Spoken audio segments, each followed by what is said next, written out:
Ladies and gentlemen, Binnall of America!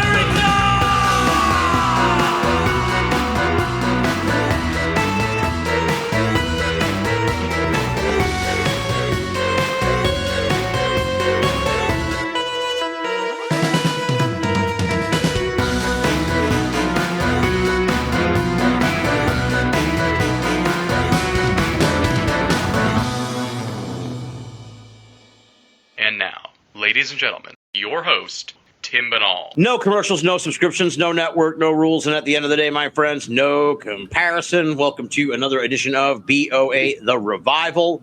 I have a feeling this is going to be a high-spirited edition of the program, a freewheeling program. Our guest this week is Natasha Carlson. She's the creator, host of the podcast Cryptids, Creeps, and Conspiracies. And you can find that like all over the place. She's a lot like some of our previous guests. She's prolific. She's got all the different hubs that you want to be at to find something. She's like she's lapped me in that regard. So you just punch in Cryptids, Creeps, and Conspiracies. It's on YouTube. It's linked through on Facebook, on Instagram, all that good stuff. It's a podcast.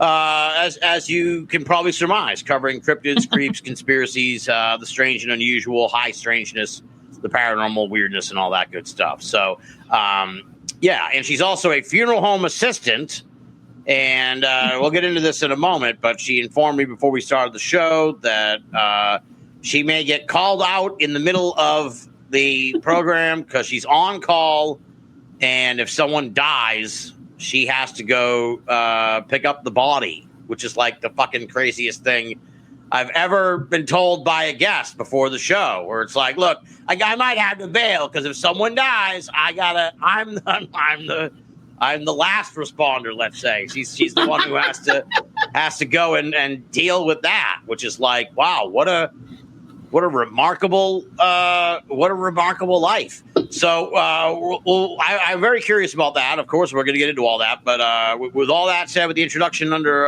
my belt here, welcome to the show, Natasha. Thank you so much for coming on Binnall of America.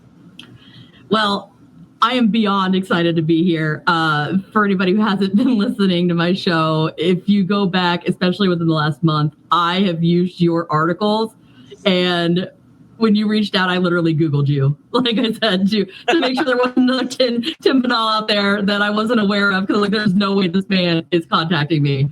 So thank you for your articles, because they are phenomenal and I use them all the time. And it's definitely a pleasure to be here. And like you said, I apologize if I get called, but I am a professional body snatcher, so it is what it is. Yeah, they know I'm snatching them though. So yeah, it's like I don't want anyone to die, but at the same time, if you want them to go, now's the time. Yeah, it'd be really fucking cool. Like all of a sudden, we're like, shit, we gotta stop this show. Natasha's got to go. I'd be like, take me with you. Put me on your phone and bring me. Oh God, that would be horrifying. Anyways, and people, oh my gosh, so all the time people ask me, because they're like, well, isn't that really weird? I'm like, well, how do I explain to them how it's not weird for me to move a body, right, when I hear it talk to dead people? I mean, well, hold that's on. awkward. Yeah, this before we. Yeah, I want to explore before we even get into the bio, the background. But yeah, so what happens? Take me through this. You get a call, you get buzzed. You're a funeral home assistant, so you get buzzed by the funeral home where they're like, we need you to do a pickup. I am dual action. I am like dual action at the funeral home. So 3 days a week, I am actually at a funeral home where goes down occasionally. I've had more than one occasion where I'm like, what the hell?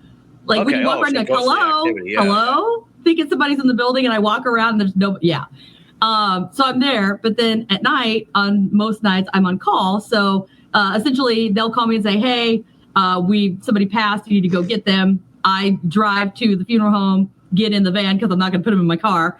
Right. That might be frowned upon in most establishments. And I go to wherever they were deceased and load them up and bring them back. I make sure everybody's all tucked in and cozy and covered and respectful. And we come back to the funeral home. I look them over, document anything that needs documented. I usually talk to them like they're right here, just like they're us. And yeah. A lot of people think that's weird, especially the people I work with. But then I put them into the refrigeration unit. And so that way, if anybody needs to be embalmed or cremated or whatever, they can address that the next day. But essentially, like you said, I am the last responder. Yeah. You can feel free to use that at work next time. Which is funny because I literally had a date with a first responder today. Oh, there you go. So I'm going to message them and be like, you're the first and I'm the last. Yeah. You can start a business. Cradle to the grave. Cradle to the grave. So, and I say this with all respect to these folks. So you go with the van. Yep. How, like, Natasha, you're just one person. How, like, I'm thinking about how I could even do this. Like, so you got like a little, There's a gurney. Okay, a gurney. All that is a gurney. Now, does someone help you? Because I always heard two people. Okay. But there are two people on call. If they're under a certain weight limit, or it's an easy, like at a hospital or nursing home or a home that's easy to get in and out of, then it's just me. Yeah. Well, actually, anytime it's a home, there's always two. But if it's like a nursing home or a hospital and they're not a large person, then I essentially have to, I get the gurney in. If the family's there, I talk to the family and explain to them kind of what the process is, let them say their goodbyes, and then I take them. But if it's somebody who it's hard to get in and out or they're heavy or something, then two of us go because we both have to have some gusto. Right. I'm flexing. Y'all can't see it. Yes. Yeah. So are these okay? But you don't get like mixed up in no accidents, like murders or. Don't worry, like I already. Right, okay. I told you I do that. I'm like, don't worry, I already know where you're going. Yeah.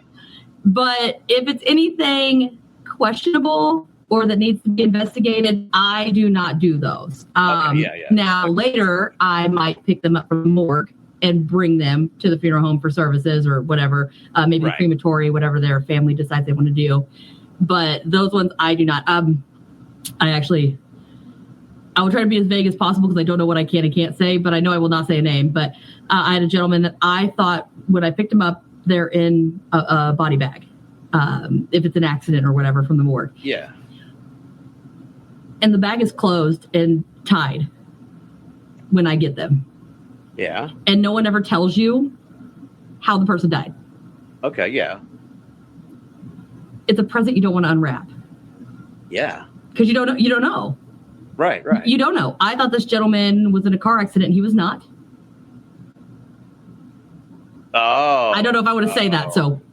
Yeah, they're really weird about that sort of thing. The kids these days. Let's just say what I was anticipating was not at all what happened. Yeah. And it was a shocker. Right. It was an unfortunate situation. And there's situations where people are not reported or checked in on for an extended period of time before we are called. Oh, yeah. Okay. So like an old person that maybe passes away, and no one, their family's not around. So like people don't find out until like a month or something. Yeah. 3 months. Yeah. I'm sure you see a lot of strange stuff. You do, both really, living and dead. I bet. Wow. What an interesting. Well, we'll get into the bio, the background. We'll probably circle back to this in a sense, but who is Natasha Carlson? How'd you get mixed up in this funeral stuff and then into cryptids, creeps, and conspiracies? I'm a hot mess. That's what I am. But I was like, I don't know how far you want. I'm a single mom of one. I don't know. Background, that's pretty much it. I got 2 dogs and a cat.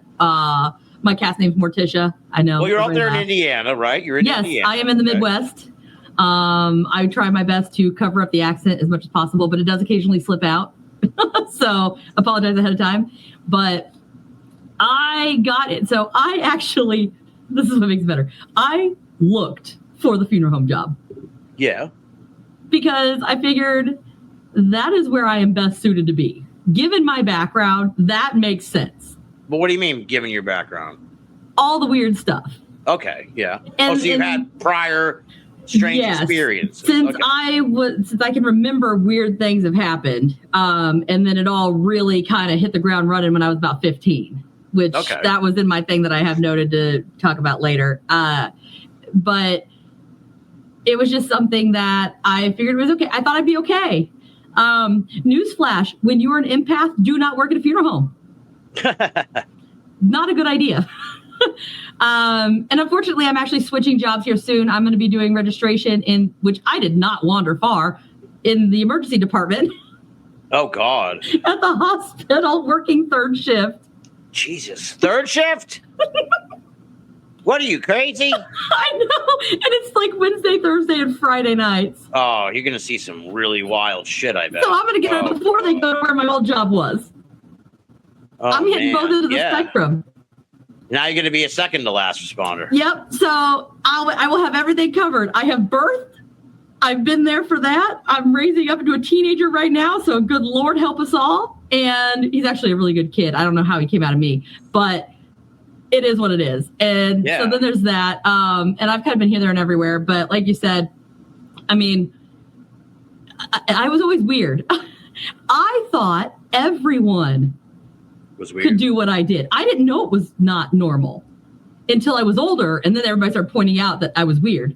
But, you know, I would have conversations with people that I thought they were there. Yeah. And I was like, who are you talking to? I'm like, hello, this person right in front of me. Like, do you not see them? So. Oh, so you can see spirits and speak to them. I guess when I was little, every now and then I see them, but it's not all the time. It's weird. Sometimes you hear them, sometimes you see them, and sometimes it's like a mental picture, but not a physical in front of your face. Yeah. The ones physically in front of your face scare the shit out of you. I can because there's no warning. It's just poof, they're there. All right. So you get a job with the funeral home, right? And then you decide you're going to become a paranormal podcaster. Oh, no. Right? I was a podcaster before all of this. It was things were weird all the time, and I got to where then I realized they were weird, and then I started for a long time I ignored it. Yeah. A lot of times, I mean, again, I'm from the Midwest. I was raised getting hit in the face with the Bible, you know, and anybody who saw these things or heard these things or did these weird things that I do, basically you were going to burn in hell. Like, I didn't ask for it, man. Like, I don't know. But it was just something that eventually so many things were happening so often with such accuracy that I had to throw my hands up and be like, okay, I have to acknowledge this. And then I died, essentially. I had 2 near-death experiences. So shit. Yeah. Within like a year of each other. So that is what kind of shifted my gear. And then I was more interested, more invested in finding out, are there people out there that are doing this? Are there other people that have seen this or heard this or whatever to kind of match up? And then I started listening to podcasts at a job that I worked at. Yeah. And I'm going to shout these guys out because I love them dearly. That's fine. I had one of them on the show, but I listened to the Cryptonaut podcast. Okay, that sounds familiar. I think I know. For like, they use your articles too, by the way. I told them, I was like, you're not going to play who? Yeah. So I heard them and they covered weird stuff, you know, aliens, and they're primarily aliens, cryptids, that kind of stuff. They do some haunted stuff, but not very often. Yeah. But listening to them, it was like you're sitting at a table with people that you've known your whole life. And when I listened to them for so long, I was like, you know what? These are everyday dudes doing this. And there are people out there turning in their stories and talking to them about stuff. And I'm like, you know what? I like to talk. And I've got weird stuff. So I'm going to try it. I'm just going to try it. I ordered this cheap ass microphone off Amazon. I recorded off Audacity on my computer because it was free. Yeah. And it's been hours editing and all of that stuff and busted my ass. I do all my own research. I mean, literally from start to finish, marketing, editing, posting, all of that on all those things is all me. Yeah. Yeah. Your CEO very hard. Yeah. Yeah. Yes, very hard. And I started doing it and I loved it. Worst case scenario, someone out there hears it and thinks to themselves, holy shit, I'm not alone. Yeah. I tell everybody all the time I'm Baba Black Sheep, right? And I went to Cryptid Con in Lexington and it was the best experience I had. I walk in there and I was like, I was in a flock of black sheep. And this is the best way I can explain it. And right. You're among your people. And I was like, I felt at home. Everybody was nice. They didn't think that I was weird. I mean, I had somebody where I was telling them my story, like part of my story, and then I had mentioned that I have this recurring dream of being in like an active shooter situation in an auditorium, which I don't get out much. So I was like, oh, it's no problem. But now that I'm going to these events, there's auditoriums. And so I'm scared to death to walk into one because I can tell you exactly what it looks like. And these people literally sat there. They're like, we're going to wait right here. Can you please go look and come back? We're not going in there till you come back. And they never once told me I was crazy or that I was weird. And I literally just walked. As soon as I walked around the corner, I was like, nope, we're good. Just because of the door. I knew it wasn't it. How often do you have these dreams? The recurring dream happens usually at least once or twice a year. Once or twice a year? Yeah.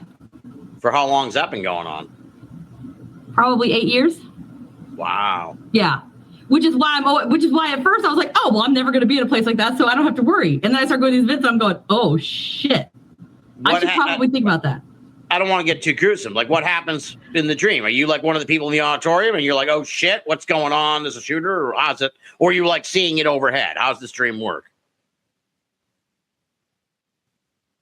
Uh-oh. So. No, yes. You're frozen. This time. You still hear me? There we go. I can hear you. I told you, in here don't like it sometimes. But first time I had it, I'm in this auditorium and there's a platform and there's double doors behind me. Okay. Like the kind you push the button and they open like you're in a old like school classroom. Yeah. But there's like the old heavy ones. But anyway, so I go in and it's packed. There's people everywhere and there's a stage and a curtain, like a red curtain. And I don't see who is on stage, but this music starts playing. But it doesn't really seem like a live music situation. It's more like when you hear the podcast at the beginning, they always play the music. Yeah. So it wasn't like a concert. So I thought maybe it was like music being played over the PA. Yes. Okay. But there's like lights, like somebody's coming out on stage. Okay. And then out of nowhere, the double doors open and there's light because it's all dark. And I'm getting really bad cold chills now.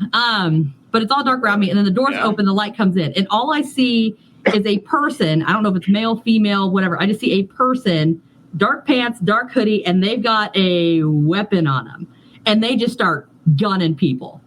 Jesus. And so I just get gunned down the first time. Okay. So then the next time I have the dream, I'm like, I've been here before. This is weird. Yeah. Door opens. I get gunned down because I'm still trying to figure out what's happening. Then it happens again. I'm like, wait a minute. I know what's happening. So then I try to get out. It was like Groundhog Day. Yeah. It was. And so then it happens again. And I tried to duck and hide. Nope, that didn't work. Then it happens again. Like it just keeps, and I always know where I'm at. And so I'm trying to tell people around me, I'm like, there's somebody coming. We got to get out of here. Like, let's go. And there's like an exit on both at the front, like an airplane, you know? And so I'll get out and then I get gunned down. And then I go a little, like I turn left, gunned down. So I'm like, okay, don't go left, go right. And then it's like, okay, make a little further, gunned down. So it's like, I never make it out. Weird. But I always know, and it's literally the exact same every time. The music starts, it stops at the same, like the guy comes in and it's just on repeat. And I just never make it out. Okay, so I have many questions. So would you recognize the music if you heard it? You said you would know the room. Like, have you ever heard this music anywhere? I've not heard the music anywhere. Yeah, okay. I know that there's music, but I can't. Not a song we all know or whatever. Correct. I couldn't. If I heard it, I would know it, but I can't. It's like almost like one of those things. It's like right on the tip of your tongue, but you never find it. Right. You never heard it anywhere else. You can't connect it to something else. Like, okay, but I can literally close my eyes and I can tell you. Like, and the thing is I also don't remember the faces of the people around me, which is weird because I don't forget faces. Yeah. I literally saw somebody at CryptidCon one year, and I saw them 9 months later at another event, and I was like, "Oh, hey, how's it going?" And they're like, "Do I know you?" I'm like, "Oh, sorry, I passed you in the back hallway at CryptidCon last year." I said you were wearing a Hawaiian shirt and khaki pants, and he's like, I have no idea. I'm like, sorry, I just don't forget. And he's like, that's kind of, I was like, I know it's weird. Yeah. But the fact that I couldn't recognize anybody's faces. I know a woman was next to me and a man was behind me, but that's all I can discern about everybody. I knew there was people everywhere, but I had no idea.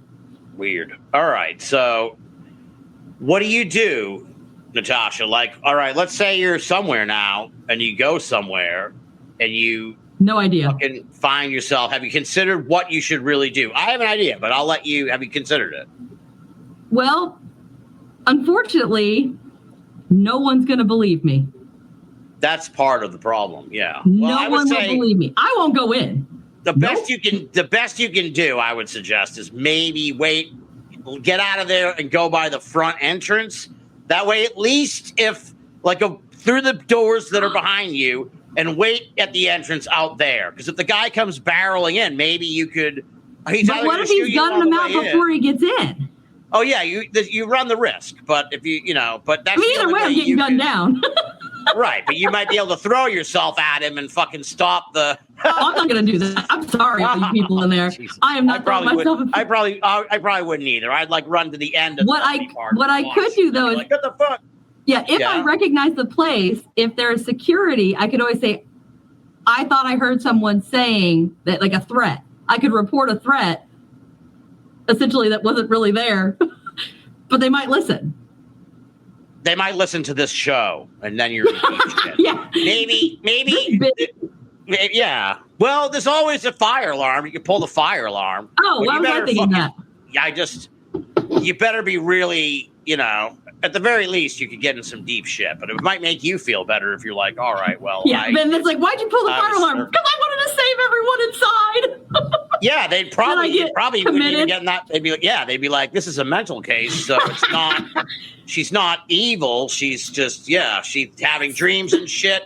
You and I might give credence to that. They won't, but that'll be to your benefit because they'll be like, just 30 days in the psych ward. Just Fun fact, because all of this stuff has happened to me so often, I literally went to more than one doctor and had myself evaluated. Because I thought I was this? All right. Well, what is this stuff? You keep mentioning stuff that happens to you. All of it. Pretty much anything. Just give me an example, though. You can't just keep saying all this stuff. It's in my background. I have it right here. Pretty much if there's a Claire in front of it, I probably have it. In some degree. Like clairaudient, clairvoyant, that kind of thing, you mean? Aside from, it's not everyone, but a lot of people, I have to try very hard to stop finishing their sentences.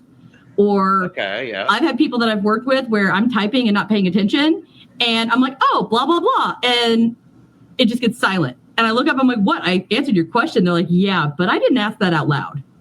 I'm like, shit.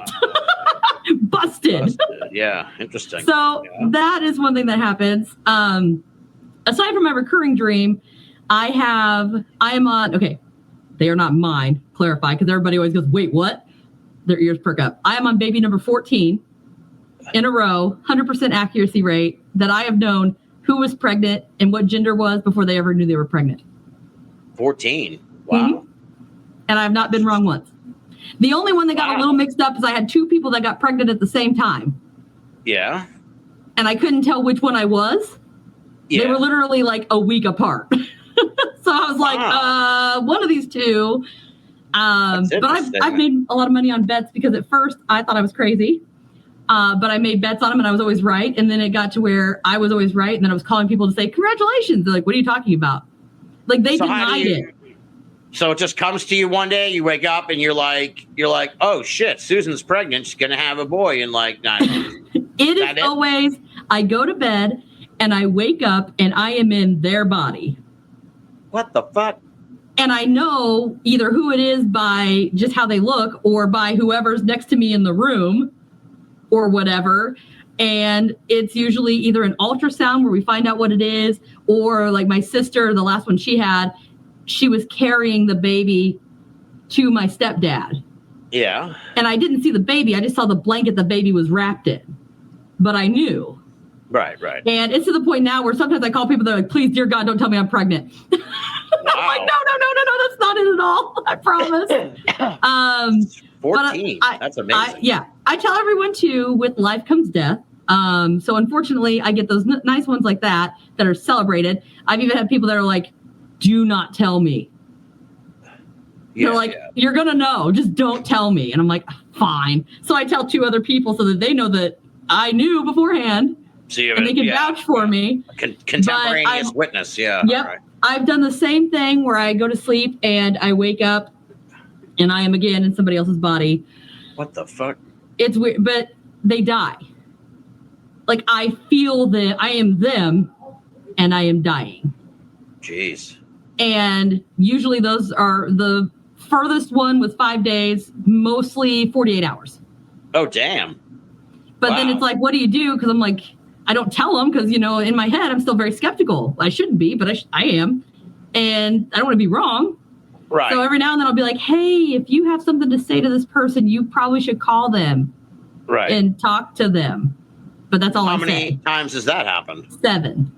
Jesus. So I guess it's 2 births for every 1 death. So I guess it's kind of a good ratio. Yeah, I guess. 50%. When's the last time this happened to you? The death or the birth? The death. Okay, death was last year. Oh, okay. All right. Yeah. All right. And I have no control. I literally, I go to bed and all of a sudden I wake up and I'm like, shit. Now the baby is still in the oven, the last one. Yeah. She's only 6 months. So they just found out that I was right. And so this is stretches back to when you were a teenager. You started developing these skills and abilities or whatever. Okay, yeah. The dreams only started when I was actually after I had my son. The dreams started. Yeah. So I have no idea. Right. Yeah. I can't figure it out. Tapped into the life stream. I guess maybe it was just here, we put through enough shit. Let's give her something else she can do. Because it's always I know when you walk in, I'll tell my boss, I'm like, dude, call your wife. He's like, what? I'm like, call your wife. Oh, He's like, why? And I'm like, because you guys were fighting this morning. He's like, how could you possibly? I'm like, I just know, and you're tense, and I can feel it on me, and just please go apologize. It's your fault. So how long have you been working at the funeral home? I've only been at the funeral home for 2 months. Oh, shit, really?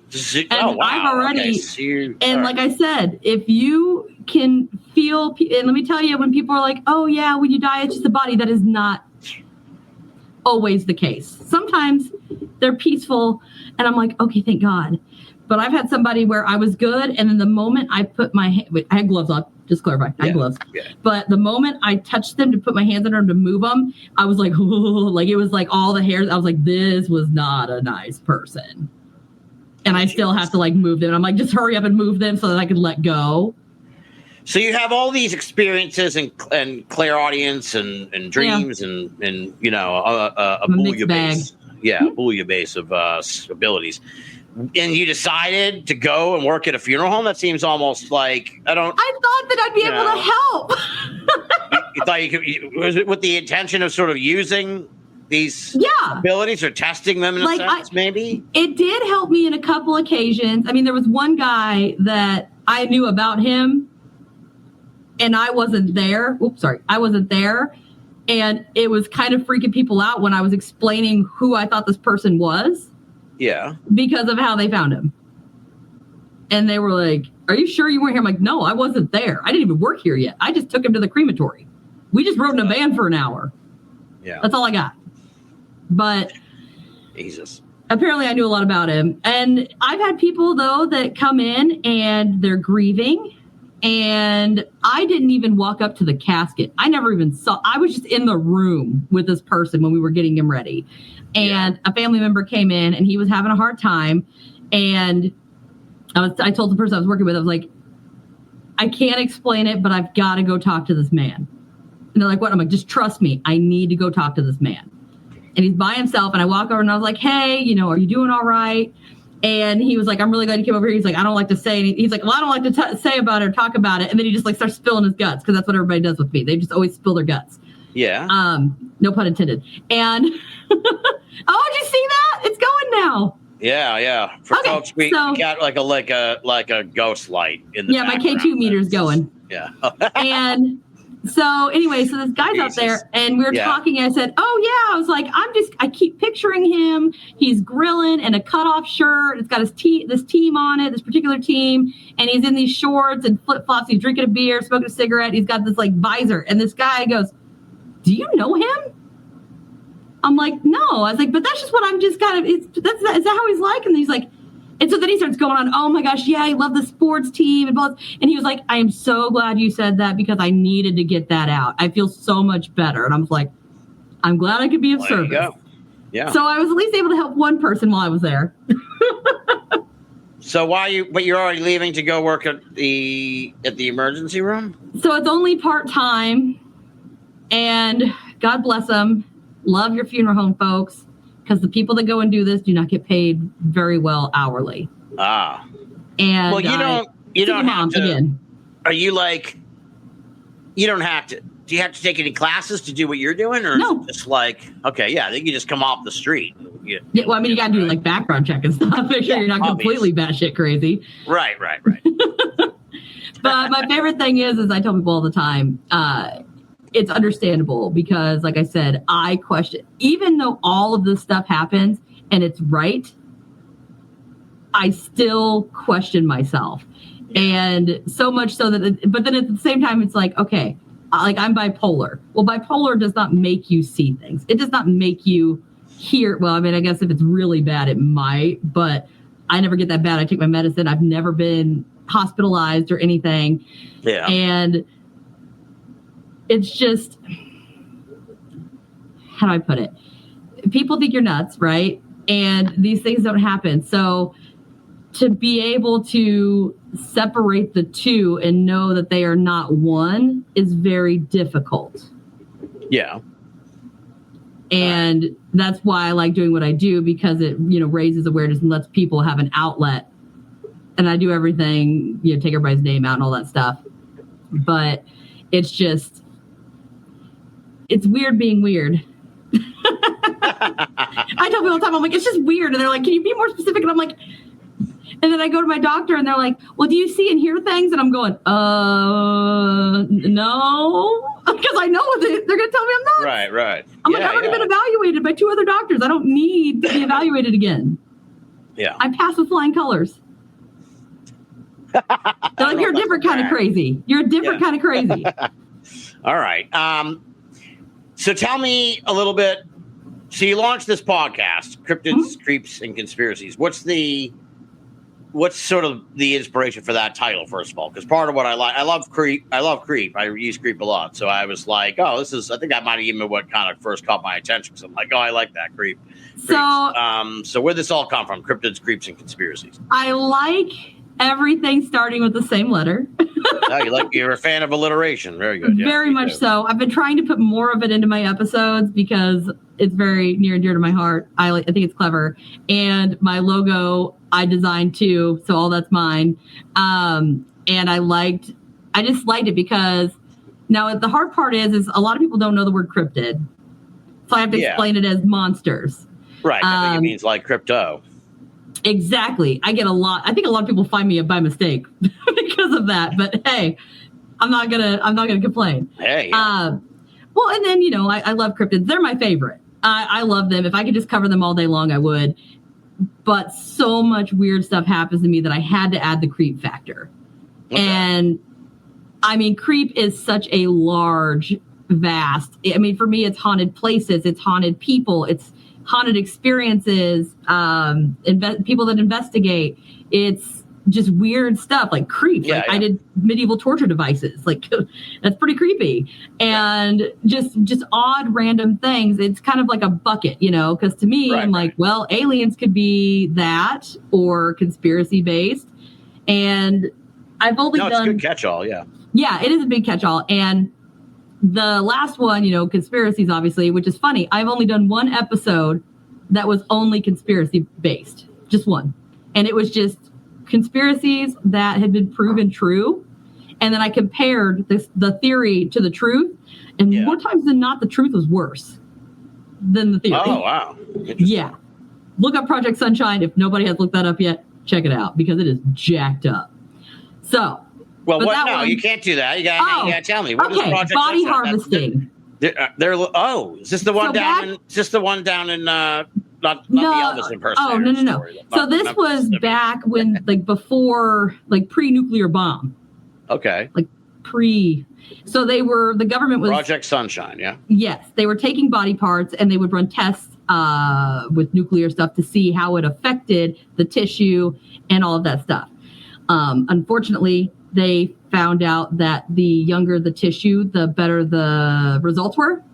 So they were essentially sending people out to, you might have a child pass said child is getting cremated, body comes in, government comes in, hacks off an arm, takes it, cremates the rest of it. You don't know, you're none the wiser.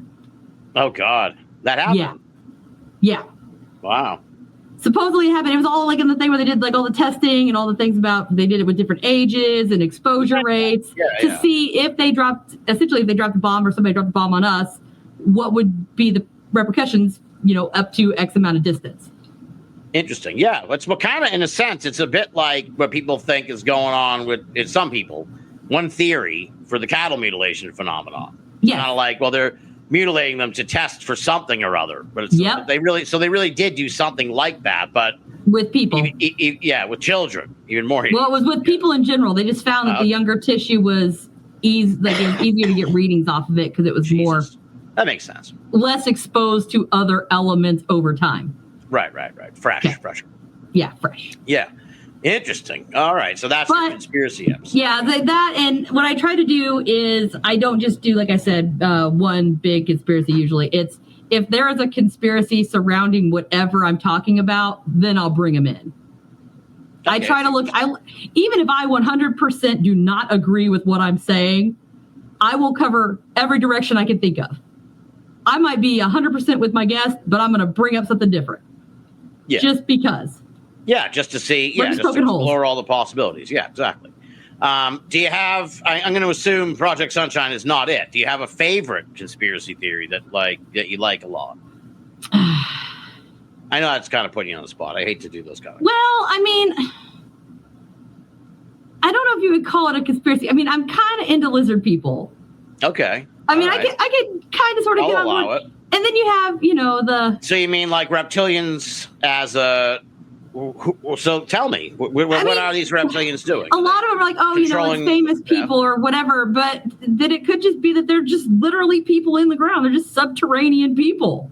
And now that to me makes more sense than, they control the world. Putting on a bodysuit, and masquerading around. But who knows, with all the weird stuff that happens to me, my answer is always, you never know. Right. The crap that happens to me should not happen to people, but it does. So why not? But you've never encountered a reptilian yet. No, I have not. Well, to the best of my knowledge, I have not. if you're like the canary in the coal mine, we're okay so far. Yeah, so I'm good. No cryptids, no experiences with that. It's all spooky all the time. Like literally, it's all the time. Sort of it's all psychic shit. No, yeah. I don't mean that pejoratively. I use shit. No, it's all psychic stuff, right? It's stuff that just. I try to explain it and I cannot. I'm like, all I can say is this happens. That's all I've got. Like the dream. I don't know why. I don't know how. I don't know. And it's just the creep factor. All right. Well, what's your favorite cryptid then? Snallygaster. Which one is that one now? That's the West Virginia one? It's from German. It's the one with it's got the little wings, but it's got the one cyclopic eye, and some say it has tentacles that come out and a beak and talons. Oh my gosh, he's so goofy, just like me. Yeah. So I love him. That he supposedly died into a vat of alcohol. So I mean, you can't beat that. That could be any of us. All right. What do you have thoughts on the big daddy of cryptids, Bigfoot? Do you have where's your take on Bigfoot as someone? Is sensitive. Yeah, this one's a hard one for me. I mean, there's things that I 100% don't believe in. I do not think it's an alien anything. Okay. Just personally. Yeah. Now, I am more so, this thing is animalistic. But not a regular animal, I guess you could say. Or an animal that has some sort of ability that we don't understand yet. Okay. Everybody says interdimensional, but to me, I'm like, what if they're just fae? What if they're just magic? Yeah. That would make more sense than interdimensional because the other things that they do. So with me, it's like the cries and the people freezing and doing all that. I'm like, infrared? Or infrasound? Sorry. Infrasound. Yeah. I'm like, that explains a lot. I'm like, and what if they're using it as some sort of you could do echolocation. Right. Like a dolphin. However, I do think that if they can do these things, they emit some sort of energy that allows them to know when other people are around. Kind of like people like me, I guess. Special people. Weird people like me. So the best way I can explain it is, so I have a massage therapy degree. I didn't use it because touching people ended up being a bad idea. That's how I found out that was a problem. Except for the dead ones. No, the dead ones even, that you touch them and you're like, ooh, like sometimes if they're not great, they're not great. But not as much as live ones. That sounds really bad. The living are definitely more complicated. Well, they got a lot more going on. Yeah, a little bit. And we did this thing where the instructor would lay a student on the table with a sheet on, and they got a free massage, and the instructor would work on them to show the rest of the class what they needed to do and how to do it. Yeah. Until you got to me. I didn't get a nice free massage. The lady, so you always ground, which you'll notice if you go and get a massage, most of the time they grab your feet first. Okay. Yeah. You ground yourself to the feet. It's also a thing like, hey, I'm going to come touch you. Like, don't freak out. Yeah. Whatever. Yeah. Standard operating procedure. Yeah. SOPs. And I'm on the table, and my instructor literally, and she was really big into like Reiki and energy work, and she had dreadlocks and smoked pot. You know, she was cool. And she grabs my feet and immediately stops and gets the whole class in a line. Yeah. And of course I'm freaking out because I'm like, I have cute little feet. What's wrong with my feet? And she gets another girl and she's like, lay on this table. And she told the whole class, she's like, go grab her feet and like try to ground to her, and then go try to ground to this other girl. And she's like, don't say a word. No one says anything until the end. And they're like, okay. So I'm over here thinking I'm broken. I don't know what's going on. And you're just lying there while they're all grabbing your fucking feet? Yes. Okay. So they would grab her and everything was fine, nothing. And the moment they would touch my feet, everyone was like going, ooh, wait, what? Like they were like making all these noises. And I'm like, oh my God, what's wrong with my feet?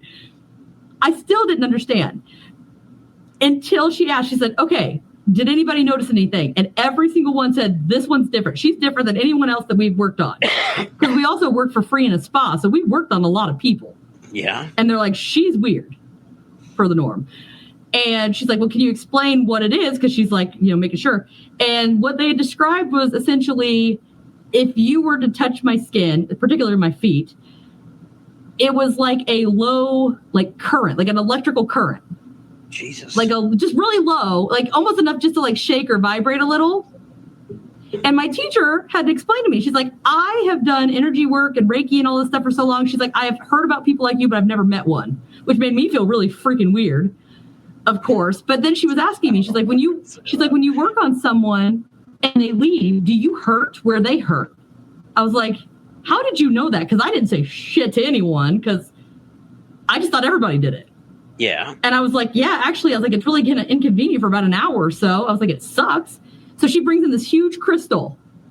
I still don't know what it was. But she brings in this crystal just into my bay and she sets it down and she goes, when you are done and that person leaves, she goes, literally put your hands on it and pretend you're grounding like a person to this rock, essentially, this big hunk of rock.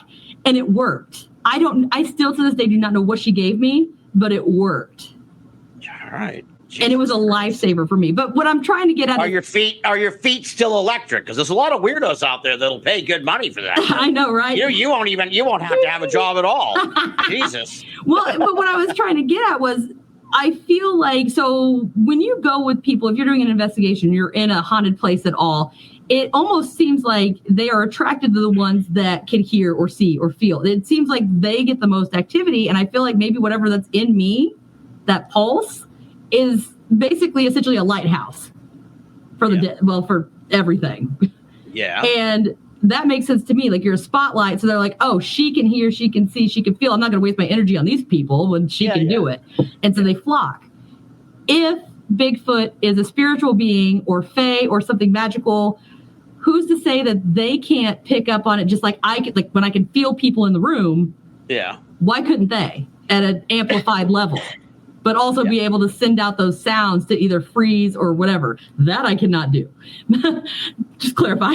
Yeah, right. Say go all Jean Grey on you. But like, I just feel like if Bigfoot's out there, it's probably an animal. It's not Harry and the Hendersons. This thing is not, it will eat you.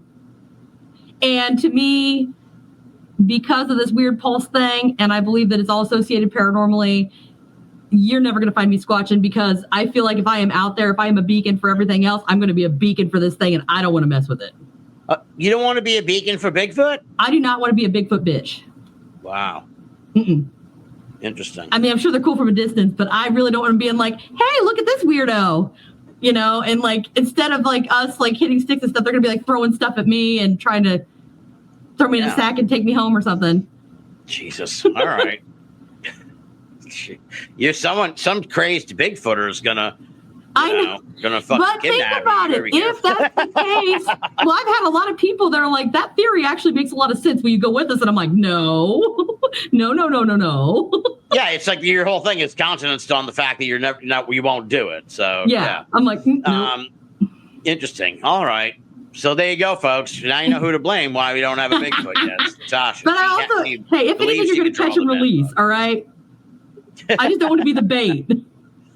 There you go. Exactly. Yeah. Do you cover true crime on the show? Normally, no. I did one serial killer because my guest does true crime. And I was like, this dude was a creep. I mean, great. And he was I live like an hour and a half from where this man was. And so I was like, perfect. I'll pick him. So you were a fan? Well, not really a fan. I like true crime. Yes. I was not a fan of this man. Okay. Clarify. So you are a true crime fan, though? Oh, yeah. Forensic Files puts me to sleep. That man's voice is phenomenal. Oh, I know. That's a great show for background noise. The old ones, not the new ones. No, I know what you mean. The ones that look like they're from the 70s, but they're really they're my favorite. I literally play them on repeat. Really pushed from 20 years ago. It's just how old we're getting now. But yeah. They're like, they're my background noise to go to sleep. Yeah, I could watch those all day. Do you have a favorite true crime case beyond the 90 Minutes Away serial killer? I feel like, to me, the most crazy one was Ed Kemper. Okay. Yeah. Because he was so nonchalant. He was very nonchalant, yeah. Now, he was very cocky once he got caught. But before that, I mean, no one knew. No one had a clue. He was just some big, awkward person. And was like a closet monster. Yeah. Well, most of them are. But yeah, he was a giant dude. For folks that don't know, like, he killed I want to say 5 or 6, maybe less, more. And his women mother? in California. And his mother, yeah. What he did to his mother is the worst. And we won't discuss it because I don't know what the rules are here, but it is bad. Yeah, no one wants to hear that. But yeah. So yeah, it's and then he got caught, and then he became like I don't know, a Hannibal Lecter kind of character. Yes, and that's actually opened up about his life as a serial killer. There's a show on Netflix that is based on him. But anyway, yes, thank you, Mindhunter. Actually, the case that got me started in true crime was Albert Fish. I took a civics class in high school, and we had to pick a murder case, like a serial killer case, and we had to we had to research it, get the evidence, and then we had to come up with like a mock trial for both sides of the case. And I ended up with Albert Fish. It's like back in the day when the teacher could actually get away with something cool like that. Yes. It was super cool. But I ended up with him, and it was bizarre, and it always stuck with me. And then the psychology thing, I am a huge buff into that stuff. I'm curious because not only it's how does their mind think, how does my mind work? Yeah. Because essentially the same part of my brain that doesn't function and misfires is a lot of their brain that misfires. Yeah. So it's like, I am like 1 degree away from being one of these psychos. Yeah. Which is a scary thought for the most part. It's just like nature versus nurture. And I'm like, both. Otherwise, there's no reason to explain it. There's no other explanation for it. Oh, man. You're a character, Natasha. You got a lot going on here. There is a lot going on. What? Oh, I thought you were going to say something there. Well, I was going to tell you, how much time do we have? We got like another half hour or so. Okay, cool. So, well, there's a couple things that I wanted to kind of bring up at some point. So if you're not ready for them, I can wait. No, I mean, if you came, if you brought a dish. Prepared. I am prepared.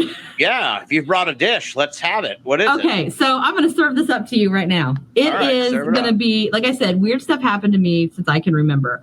Okay. But there is one encounter that tipped the scales and messed me up. So, and I was 15. I'm going to get comfortable for this. Yeah, get comfortable for this. Let me take a puff on my. Let me take a puff here. Yeah, I appreciate this. See, we're gonna need folks. See, she brought some material. Yeah. All right. So I got plenty. Okay. So when I was 15, essentially, I'll try to do a little bit of a visual. I grew up in a house that was. My mom grew up there. Her parents grew up there, and great grandparents built it. So family's the only one that's been on the property. They used to live like my great grandma or great whatever's. Anyway, they used to live like in a little shack. So we had an oval driveway, but on the tip of one of the corners, it went back like a lowercase letter D. So you had the main road, oval driveway, and a letter D. So if the main road was the line, you drew a letter D, a little D on the top. I gotcha. Okay. So on one, on the straightaway, oh God, I'm not from the Midwest. On the straightaway of one side of the circle was the house that I grew up in. Okay. And on the stick of the little D, at the end of it, my uncle and my aunt tore down that shack and built a house. Okay. Okay. In between those was a pond. Oh, cool. Okay. So literally across the pond. And that's where I preference this because it comes in handy. So anyway, I'm 15. I get my learner's permit. I am stoked, right? I am excited. Anytime I want to drive this minivan, I'm driving this minivan. All right. Yeah. I'm sucker mom this shit. And my mom, for whatever reason, it was late and she needed something like sugar or something. I don't even know. But she needed it from my aunt because they had some. Yeah. She didn't want to run to town. So I was like, oh, I'll take the van to practice, right? So I can practice without being on the road. Bad mistake on my part. Uh-oh. So I'm a responsible driver and I get the keys and I'm like, cool, I'm just going to literally drive past the pond to get some sugar and come back. That was my mindset. Right, it's dark. So I was like, okay, I got to turn my lights on, even though I didn't really have to. And I mean, this is a very short distance relative. Oh, yeah. This is like nothing. I'm practicing. Not even. Yeah. Yeah, not even that. And so I'm just trying to practice. I get in. I'm like, okay, mirrors, check. I'm like, okay, everything's good. Put my seatbelt on. I don't know why the fuck I put my seatbelt on, but I put my seatbelt on. Anything can happen. As we're about to find out, I have a feeling. Oh, yeah. Here's where it gets a little weird. I reached down to start the ignition. And whenever my hand touched the keys, it was like every hair stood up. I had goosebumps head to toe. And it was like the most ominous, creepy feeling that I can't even put really into words, except if you were to imagine that you knew Ed Kemper and what he did and he was staring at you from the side of you, that's what it felt like.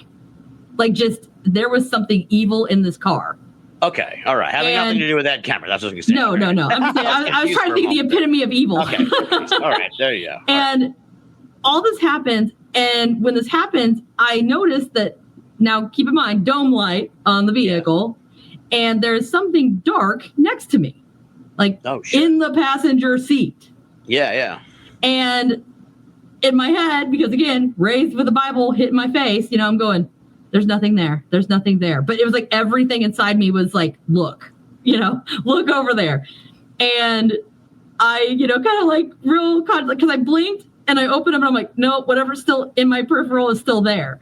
All right, so you just saw like a shadowy sort of darkness. There's a huge shadow thing in the passenger seat. And so I'm thinking, because I had seen things out of the corner of my eye all the time, I didn't think anything of it. I was like, oh, I'm going to look, it's going to disappear. And I real slowly turn and I'm looking like 90-degree turn and this thing is still there. What is it? The best way to explain it is, have you ever seen Spirited Away? No, I don't even know what that is. There's a character called No Face. No Face. That sounds vaguely. You should Google him. So there's a character called No Face, and he's essentially this black mass that eventually ends up like eating everything. but it's got this mask on.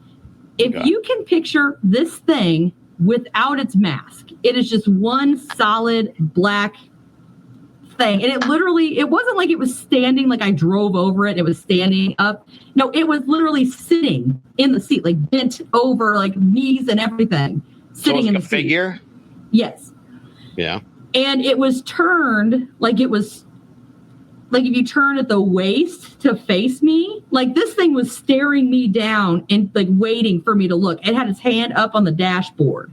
Jesus. And it was like so staring. It was like a fully formed. So it was like fully formed. Now it wasn't like a human, but it was essentially like a shape. I guess we could do it this way.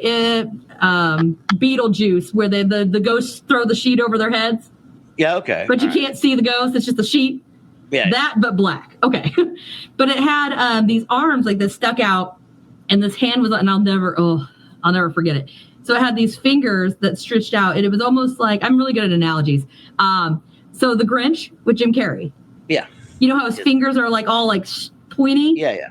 But they weren't fuzzy. They were sharp, like knife sharp. Oh, yikes. And it was like laying on the thing, and it was just staring at me. Like we are having a stare down. Yeah. And I'm like, blink, and I'm like, oh God. And I open it, and it's still there. And I'm like, shit. Like, what do I do? And what's weird is it had the black silhouette, but it had these big sockets where like eyes would be. Yeah. But it was weird because the rest of it was black, but these things were like blacker than black. It was almost like black holes. Like they were voids. Yeah. Like they were not just black, they were absorbing things. And I'm looking at it and just staring at it because I'm trying to figure out what do I do. And I didn't feel like I couldn't move. It's just that I was sitting there like, what the hell is happening? Yeah. And like after probably a good solid 30 seconds to a minute at least. And then it started feeling whatever was like, it was almost like something was like a string was like deep in my chest, like way down deep in a place that I don't even know. And it felt like it was pulling, like when you would tug like on a string and it was pulling something from me. Ooh. And then I realized, I'm like, oh, whatever this thing is, this is not right. Like, it was almost like I snapped and like, hey, shit, something's wrong. And I literally, like, I closed my eyes and I put my head down and I was like, you need to leave. You're not, like, you can't be here. You need to go away. Like, leave now. And so, I'm like doing the one eye peep, you know, and it's gone, right? A story's not over yet, but it's gone. Okay. So I'm like, whew, okay, whatever that was, it's gone. Cool. And I drive to my aunt's house. Oh, jeez. Like nothing happened. I get whatever we needed. And again, we're coming down back towards the house on the stick of the letter D. And if you kept driving at the end of the road, there was this old light. Yeah. I would call it a street light, but it's not really a street light. For anybody else who's in the middle of BFE, it's essentially a metal trash can lid with a bulb under it. Okay, yeah. Okay, on a wooden pole. And there was just one at the end of the driveway. So anyway, so I'm coming through and I'm driving down the stick. And right before I turn to go down my driveway to go home, this thing comes out from under my fucking van. I mean, just out from under. Oh, and it wasn't like a run or a scoot. It was like a scurry. But wait, you're driving when this thing happened, or you're coming up to? And I was getting ready to turn. All right, so you're getting ready to turn, and it pops out like it goes up in front of the It doesn't car? even come up. It just goes out. And it was weird because, my kid's over there. And like its knees and its elbows weren't bent sideways like you think. They were bent like grasshopper style. Okay. Like up in the air. So this thing's belly on the ground, grasshopper legs, and it's like doing this weird like shifty gutter thing down towards the light, so away from me. Oh, good. And when it was moving, it was almost like instead of it being like a solid thing and moving, it was doing this weird like Samara thing from The Ring where she like glitches in and out. Yeah. And it goes all the way to the end of the driveway. It hits the light pole and it goes up the light pole. And when it climbed, it wasn't like scooting. It was like a lizard. Like, so it like scurried with its hands, like its palms on the top. And its knees and its arms were out. It gets to the top and then poof, light explodes. Like, wow, sparks everywhere. And I'm still just like, what just happened? Right. So I pull into my driveway and I'm like, I'm sitting in the car with this bag of sugar and I'm like, fuck this. I was running into that house. And I was like, well, maybe it was in my head. Maybe it was in my head. No, the next day, the crew had to come replace the light bulb. Damn. And I was wild. Like, oh, crap. That really happened. Well, what do you think that was? Okay, go ahead. Finish up. Sorry. I don't know. The only thing I can think of is, again, when you can feel people, whatever this thing was, it was never human. Yeah. There was no humanity or any sliver of, I'm thinking the only explanation I have is demon. That's all I've got. Yeah, that kind of sounds, under the very loose definition of like an evil entity. You're exactly. A sinister, a dark entity. And I would say shadow man, but it wasn't a man. There was no gender. Right. Associated shadow with it. Entity. Yeah, okay. Yeah. And that was my first real slap in the face. And you were like 15, I was 15. Yeah. Okay. All right. That's wild. So, yeah. So that have was you fun. Seen this thing ever since? One time. Yeah. Now keep in mind, I was 15 and it was maybe, sorry, I don't know, my kid's still up. Oh, he's pouring milk. I was like, what is he doing? It was maybe just like a year or two ago. And I didn't see like the full thing. Excuse me. I was laying in bed one night and again, people like top heavy women like myself do not lay on their back. It's just a no-no. You just don't do it. But I was laying down in bed and I remember waking up and I'm looking around and we have blackout curtains, lights off. I mean, it should be just nothing but darkness in this room. But when I opened my eyes, it was weird because it was almost like a teal, like bluey greenish kind of just enough light where you could see the shadows of like the dresser and stuff. But I was like, this is weird because there's no lights and I couldn't figure it out. And right about the time that I'm like, well, this is really odd, that same fuck-sucking hand comes out like from the side of me. And it literally, like I'm on my back and my arms are down, I'm wearing a t-shirt, and it literally takes that one little finger and it just goes real slow and slides it down like the middle of my bicep. And I'm just laying with my arms down. Oh, just God. Like, yeah. And it was weird. So when the hand comes at me, I wasn't afraid. I didn't even think to move. It was literally like the energy or whatever this thing was like you just ran into an old college buddy. And you're like, oh, you're familiar. Okay, hi. My brain just did not even feel threatened. And it literally just did the normal letter number, 3 times. And I mean, it was sharp. It didn't like poke me. Yeah. But it was almost like if you took a steak knife and just real gently. Jesus. And it just did it 3 times, almost like I could hurt you if I wanted to, but I'm not going to. And then it pulled back. And when it pulled back, I woke up. And I looked and I didn't have any marks, but it wasn't pushing hard enough to leave a mark. Yeah. But that day, everything electrical that I even came in the vicinity of, my car wouldn't start, my phone wouldn't charge, every computer I went on quit working. They literally moved me to do something that there was no computers around because everything I touched broke for that whole day. And then it was fine. Well, I came home and I saged the shit out of everything just to be on the safe side. I got the car, I got me, I got the house. But then everything started working. So I guess it worked. Weird. But yeah.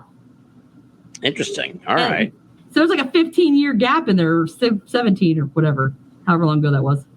So when you were in the stare down with this thing, did you try to communicate with it at all? Or were you like, I never even thought. It was literally like, maybe it was like you're just like in disbelief fight or freeze. I don't know. Freeze, yeah. And what's weird is at first I didn't feel threatened. I wasn't nervous. I wasn't, scared, nothing. I was just like, what is this thing? Like I was just staring at it because I couldn't believe I was looking at something that's looking at me, but it wasn't a person. And I never even thought to try to communicate. I just kind of stared at it until I closed my eyes and I was like, you got to get out of here. Like, go, scoot, vamos, like shoe fly. But yeah, so that was my first thing that got me to go, okay, something's really wrong here. Yeah. That same house, I had 2 other encounters in it too. That same house, you had 2 other encounters. Yep. So that was just that house. People are like, you live in a haunted house. I'm like, oh, honey, it's not the house. No, it's you. You're it's haunted. Me. Natasha, it really is me. Jesus. So what, you said you had something else that you were going to mention too? You had a second dish? Yeah. So I've got, this is like a 5-course meal here, man. Oh, I'll make this one snappy. So all right. I want to hear it. Yeah, go ahead. I'm always curious about everybody's near-death experiences. Oh, yeah. You said you had some near-death experiences. Yeah. So, yeah. Is this what the story of those? We'll try to go quickly, but not miss the points here. So when I was 18, I got pregnant when I was still in high school. And we thought everything was fine. Next thing we knew, I was in horrible pain. Come to find out, it was an ectopic pregnancy, and my tube had ruptured, and I was hemorrhaging for 4 days, and you're supposed to bleed out after 72 hours. So they told me I should have already been dead. Right. Wow. They had no idea how I was even still moving, and I was walking. And so anyway, so they go in, and they're doing this whole thing, and I'm like refusing to sign the paperwork, but they go in, they have to remove everything, and apparently I kicked the bucket at some point. And now this was back in 2008. Okay. That's important. 2008. When I woke up, or what I thought was awake, the only way I can describe where I was if anybody has seen Stranger Things. Mm-hmm. When she goes in that deprivation tank and she's looking in that black space for that thing, that black space is the best description. Everything was black. There was not a inkling of light anywhere. It was like I was walking, and seriously, on the water. I mean, it was literally exactly like that. Okay. Only no monster. And it was weird. So when you get really cold and your bones ache and they feel like they're just gonna like splinter, that's what it felt like, but I wasn't cold. Yeah. I didn't feel anything. And being a person who feels everything and everyone, that is the only time that I have ever felt nothing. There was nothing there. And I was just kind of like wandering around like, what's happening? And all of a sudden it was weird because I heard something, but it wasn't an auditory hear. I like mentally heard. Yeah. It sounded like a man. And it said something like, it was like, you need to leave. And I'm like, oh, okay. I'm like, why? And it's like, you don't belong here. It's not ready. Whatever it is, it's not ready. So it's like, it's not ready. You need to leave before you're stuck. Get out now, or you're going to be stuck here. And I'm like, what? And it's like, now, get out. It's not ready. Like, shoo. And next thing I knew, I was waking up. Weird. And I was like, that's like the weirdest near-death experience story I've ever heard. Yeah. Right? I keep asking people. That's kind of a fucking terrifying near-death experience. I'm not going to lie, Natasha. Yes. Tell me about it. Because how did you know to get out of the thing and not get stuck? Up to this point, I was fairly religious. Even after seeing demon thing in my car, which again, even if you're religious, if there's angels, there's demons. You just got to take both. Right. You can't have one without the other. So even though it was messed up and it rocked my world a little bit, it didn't break my faith. Okay. That broke me. Because I wasn't in heaven and I wasn't in hell. Where was I? Yeah. Now that's how'd you get out? So you wake up? I just woke up. Okay, all right. It was like get out now, and I was like, okay, and then I was up. You woke up. Okay. Yeah. Fair enough. So it was really weird. All right. So again, baby one out the window. Mm-hmm. So not even a year later, I find out I'm pregnant. Surprise. Oops. Hey, ladies, birth control doesn't work. Then I find out at the doctor's appointment, not only is there one, there's two. Oh, wow. Not only is there two, they can't find them, and it's wrong. They got to go. Mm-hmm. Oh, they're not where they belong. Another ectopic pregnancy. Oh, no. I'm so sorry. So those two didn't make it. When I lost them, I had to go get shots in the cancer ward for medicine that breaks up tumors, essentially. Okay. And then they sent me home to deal with it on my own. And then I had to get blood work done every 48 hours, and they would call me to tell me how not pregnant I was. Okay. Until they called me on the last day, like it was a good thing to tell me I was not pregnant with the twins on the due date of the first one. Oh, geez. Oh, God. Bad day. Yeah. We'll keep this as simple as I can make it. It was self-induced. But I went to sleep, and when I woke up, I was in this place. And this is where it gets weird. I've heard this from near-death experience people, and this makes sense to me. I am in grass. I am barefoot. The grass is like carpet. It's so soft beneath my feet. It is a shade of green that I can't even put into words because I have never seen it. Okay. And I've never seen it since. I've heard things like this. Yes. And I'm talking, the grass wasn't too tall, but it wasn't too short. It was like just the right like level, and not a blade was out of place. Like it was perfect. Same thing. Sky is this color blue I've never seen since or before. And it was very bright out, but there was no sun, no clouds, no nothing. It was almost like my brain. The only thing I could come up with is it was a simulation. Yeah, I was just going to say, it sounds like a video game like Super Mario Brothers or something. Exactly. And so I'm looking around, and I remember I was wearing this white shirt, and it was so white that it was like almost glowing, like it was radiating. Yeah. And I was like, well, this is weird. I don't wear white because I'm messy. And all of a sudden I could hear voices. And at first it was just me in a field. That was it. And then like I turn around again, and there's one tree in the middle of this field. And again, every leaf is intact. They are perfect. Okay. Not a one out of place. Yeah. It is full. It is beautiful. And I keep hearing these voices, and something's telling me like I'm like, well, these are familiar, but I have no idea why. And everything was like, just go over there. So I walk over to this tree, and there are 3 kids at this tree. There is a boy who you could tell, I mean, in my dream, he was probably 10, 11-ish. And then there was a boy and a girl that were smaller, but the same size. Yeah. Boy 1 looked identical to the father. Right. Boy of the pair looked just like dad of that one. The girl looked like a weird combo of both of us. Yeah. And I was there, and of course I was like, I knew they were mine. Right. Yeah. And they're like, and they're addressing me as mommy. And I'm like, where am I? And they're like, you don't belong here. You've got to go. And I'm like, no. And I was like, and I'm apologizing to them. And they're like, it's not your fault. It's not your fault. You didn't do anything wrong. Like, it's okay. They kept saying, he's taking care of us. Whoever he is, he's taking care of us. And they're like, don't worry about it. We're fine. It's not your fault. And of course, I'm like a mess at this point. And I was like, I don't want to leave. And they're like, you have to go. It's not done yet. It's not done yet. Oh, weird. Yeah. And I'm like, but I don't want to leave. And they're like, you need to go. And they said, don't worry, mommy. We'll be right here when you get back. And they gave me this, oh my God, they gave me this big hug. And I could feel them, and you could smell them. If you're a parent, you know what this is, when you could smell your kid from a mile away. And it was like I was squeezing them so tight, and then I woke up on the bed because my roommate resuscitated me. But right. So that blew my mind. I can imagine. And so here's one of my things. Whatever it is not done. What if when they say it's not your time?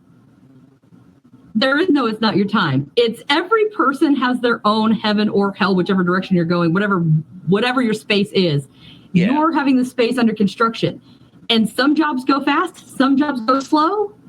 And your time to leave is when they're cutting the ribbon over there for your opening.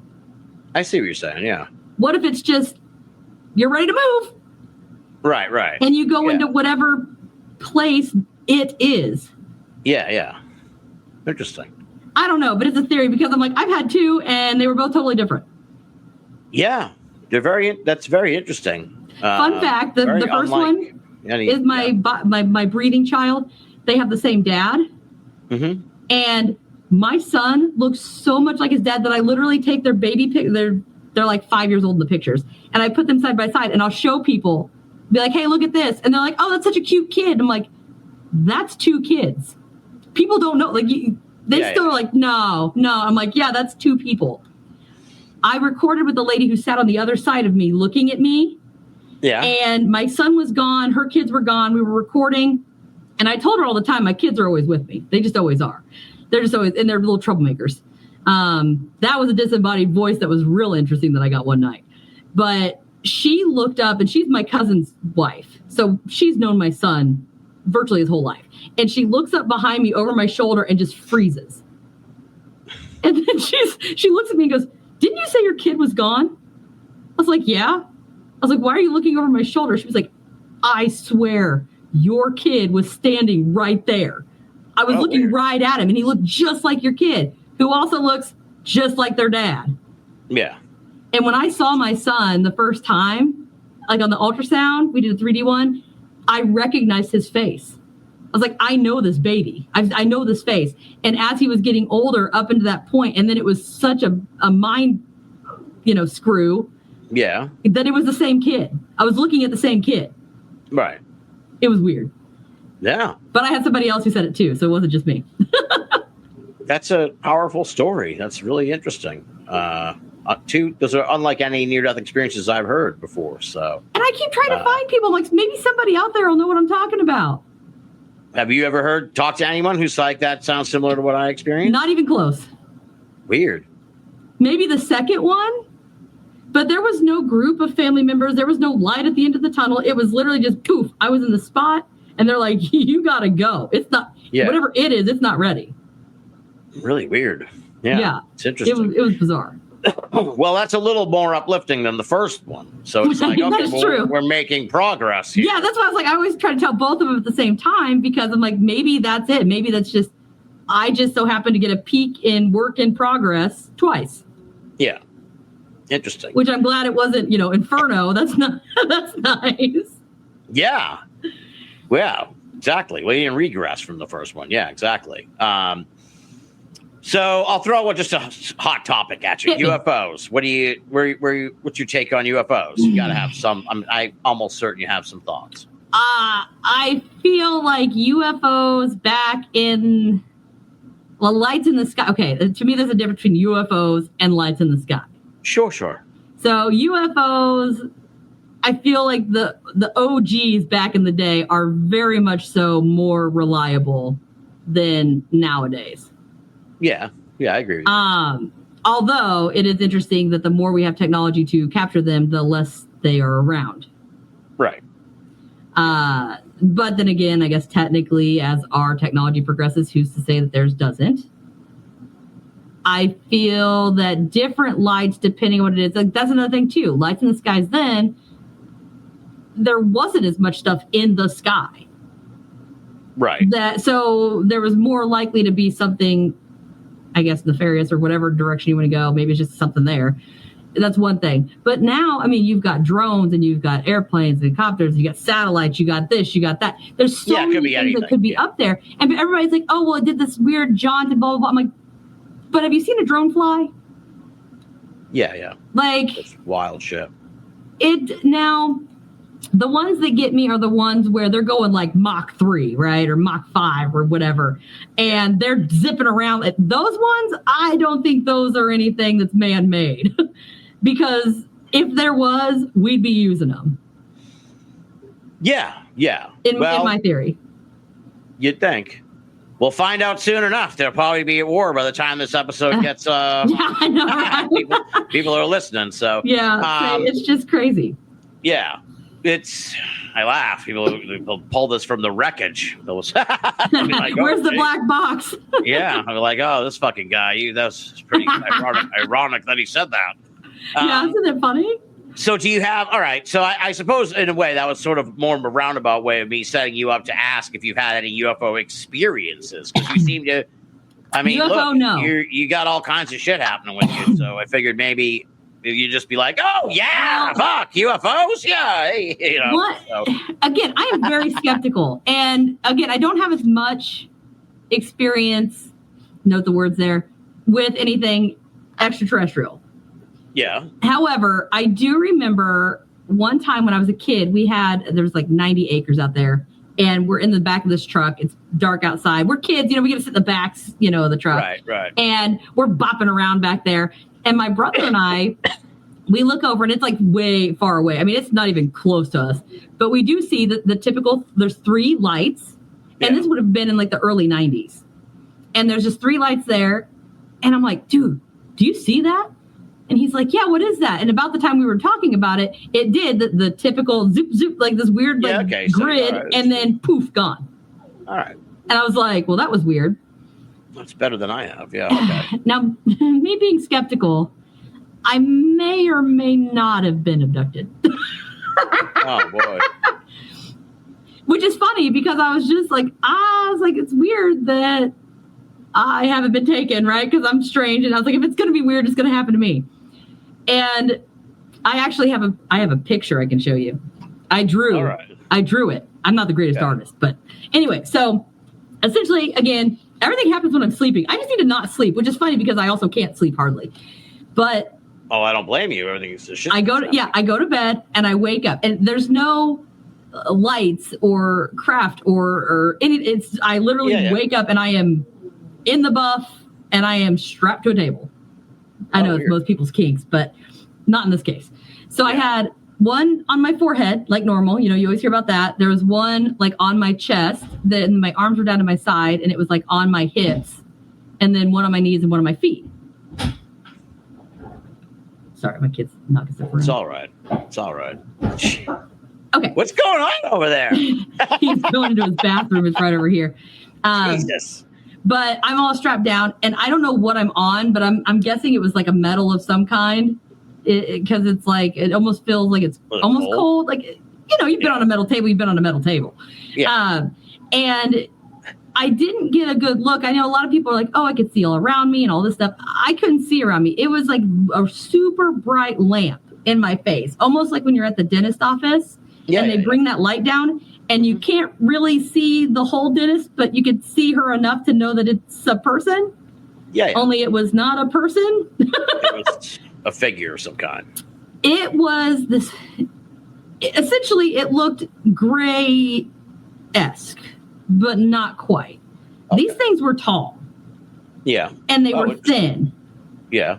Like they had really, you could see, they looked from the neck down, essentially like, almost people-esque, you know, the typical 2 legs, 2 arms. Right, a figure. But they had like their collarbones and their chest bones were super skinny, so I could see like all their bones. Oh, geez. And they had these really long arms and these really long fingers, you know, this is going typical stuff. And their head was almost like a gray in the sense of like kind of bulbous, the huge eyes. You couldn't really see a mouth or anything. But on their head was different. Yeah. They had like a frill. That's the only thing I could think of, like Triceratops. Like a frill. And it was huge, like a big satellite dish. Like a raptor kind of thing? Okay, like a raptor. Okay. Like the Triceratops that has the weird... If you buy those cheap, or like that, or like the baboons that have like the, the face, and then they have the rounded like part of their. Oh no, this was like, okay, think when you buy those really cheap Carve Your Pumpkin kits. Yeah. And the scoop, the orange scoop. Okay, yeah. Okay, if you take the scooper part and you put it on top of it, like backwards, so the scoop is going back, like forward. So like the Flatwoods Monster, then. Do you know the Flatwoods Monster? Yes, but the frill was coming from its head, not from its head. Yeah. Well, we're not going to get a one-to-one. Yeah, oh, sorry. Yeah, anyway. No, it's fine. I'm as guilty as you are. So I'm just trying to... Okay, go ahead. Yeah. Okay, so this thing... Yeah, when I show you, you might be able to come up with a better explanation. But anyway, but they weren't gray. They were like a blue color. And a lot of people, you know, they didn't talk to me. There was no talking. There was no telepathic communication. There was nothing. It was little one, big one. Big one had a frill. Little one did not. Yeah. And the little one looked like it was the one doing, like, they're looking down again. I'm strapped to the table, and they're looking. And it looks like little one is frustrated with big one. And big one's like, dude, I don't know. Like, I just went and picked it up. And the little one's looking at him like, what the fuck is this? Like, why are you bringing this faulty thing to me? And I just got my appendix removed. So I had a spot right above my belly button. Yeah. So it's like they were looking at my belly button. That didn't work. So they're like, screw it. We'll go through this hole. And it was like they took a rod and they were like fishing. Like they were just digging around in my stomach looking for something. Jesus Christ. Yeah. Well, there's a reason this is important, because they're looking for something. Well, I was like 32, 33 years old when this happened. Do you know what 32 and 33-year-old women are good for? Making babies. Okay. I didn't want to get in trouble with whatever answer. What most I'll let you answer that question. Okay, when most abductees that are women are taken, that's generally it revolves around reproduction. All right. So anyway, so they're like swirling around, they're digging and digging and digging, and then little one is getting really pissed at big one, and big one's still looking like he's trying to defend himself. Yeah. And next thing I know, straight up normal stuff, like red beam to sew me up, and poof, I'm back in my bed. And I'm like, that was weird, but my stomach hurt so bad. I mean, it felt like Tasmanian devil was cut loose in my gut. Yeah. Like the entire day. And I was like, okay, there are physical effects of what just happened. Maybe I wasn't dreaming. Here's where it gets interesting. My belly button is not the belly button I was born with. I had a surgery and they removed my biological belly button and they made me a new one. So when they were looking to try to get into flabbergasted. I know. It throws people off. I'm sorry. Well, let's think about it. Most abductees, they go in through the belly button. Right. Okay. I've never heard of someone having a second. Yep. I have a pseudo belly button. A replacement. But it looks real. Okay. Yeah. But I'm thinking, okay, when they were looking around and they were arguing, they were probably trying to get in. They're like, why can't we get in? Oh. This isn't right. So then they're bickering, right? But then they're like, screw it, we'll just go through the hole above it. When I was 24, I had a hysterectomy. I don't have a uterus. I hadn't had one for 10 years. Gotcha. So they're in there trying to circle around, and it's like, there's nothing there. Yeah. So then they really got heated, and it was like, why did you bring me this thing? Yeah. And the other one's like, dude, I don't know. It's supposed to be working. I don't know what's going on. She's primo material. Yeah. And all the stuff was missing. And then so they just sewed me up and put me back. Weird. But what their reactions were and what was wrong with me anatomically, it was weird that they matched up so well. Yeah. Interesting. They're right on time. All right. So what do you got going on? As I said, folks can punch in Cryptids, Creeps, and Conspiracies, put it in the Google machine. They can find the show. You've done quite a few of them at this point, right? You're up to I think I'm on 84. All right. Comes out Wednesday. Oh, so has Binnall of America. Very good. So people can double dip. So what do you have? Do you have any episodes? First of all, do you have any episodes? And, we all love everybody loves every episode of the show they do. But, do you have any, okay, if people are listening now and they're going to be done with this episode, they're going to be like, well, I'm going to go check out the show. Can you name 1, 2, 3 ones that people should go check out, right away? I really like the first one. In all honesty, I love the first one. We did Yule Lads. I intentionally released on Christmas Day. Mm-hmm. So we did that one. I like that. Yeah. For those of you who don't get offended easily, the Goat Man is good, and the Icelandic elf sex is good, and also episode 69. Those are all good ones. If you want a haunted one, though, I actually wrote down a couple because I did one. I think it's 4 and 7 have my personal encounters in them. Okay. And so that's always a good one. And then if you want to get more spacey, I did 31 is Solway Firth, the spaceman photo. Oh, okay. Yeah. All right. Yeah. Now, if you're into the more of the cryptid Bigfoot Dogman thing, I have 27 and 28 is an encounter from a gentleman who had Bigfoot and Dogman. And then they had both. And then there's another one that was a really good Dogman encounter. And I broke it into 2 parts, 12 and 13, because it was so crazy. I mean, it was just nuts. I mean, you can. I have a feeling you attract some wild stories yourself. I do. Yeah. And folks, I wasn't afraid to send them in. Yeah. Interesting. All right. So Cryptids, Creeps, and Conspiracies. And are there any coming up you want to plug? I mean, this is going to be like maybe a month from now, but are there any topics you hope to explore or whatever coming up down the line? Do you have anything else you want to plug? Are you doing any appearances? Oh, yeah. So I was really upset. I'm going to try to make it to Cryptid Con in November. I'm going to try. I don't know if that's going to work out. I wanted to try to make it to Indiana Bigfoot Conference. It's in Nashville, Indiana. I'm not sure if I'm going to make that one. It all depends on the job. Because I'm playing Job Hop. And I mean, really, there's not a whole lot of events. I mean, really, I've got everywhere you can find me, all the social media. I've got all of, anything you can think of there. I'm on all the platforms. I'm working on getting YouTube up to par, but I do have the Patreon, all of that stuff, and the website, which is literally www.cryptidsandconspiracy.com. There you go. Pretty easy to find. Everything's there. Merch is there. All of it's there. There you go. Cryptids, Creeps, and Conspiracies. You can find it all over the place. So go and check it out. This was a wild one, Natasha. Yes. This is a wild conversation. You've had me on the edge of my seat here many times tonight. I've really enjoyed it. I've had a lot of fun. It's been fascinating. You have quite the history. Really, pleasure was mine. Experience. I know I was very nervous, but I feel better. No, you did great. Well, if I start talking, it's better. But I'm not gonna pretend that like my elbow pits and my hands are not super sweaty. But don't even worry about it. Don't even worry about it. No, this was wildly entertaining, and I had a lot of fun. So I really enjoyed it. So thank you so much for coming on the show, and have a great summer. And hopefully our paths will cross in the future. Feel free anytime. I appreciate you having me on.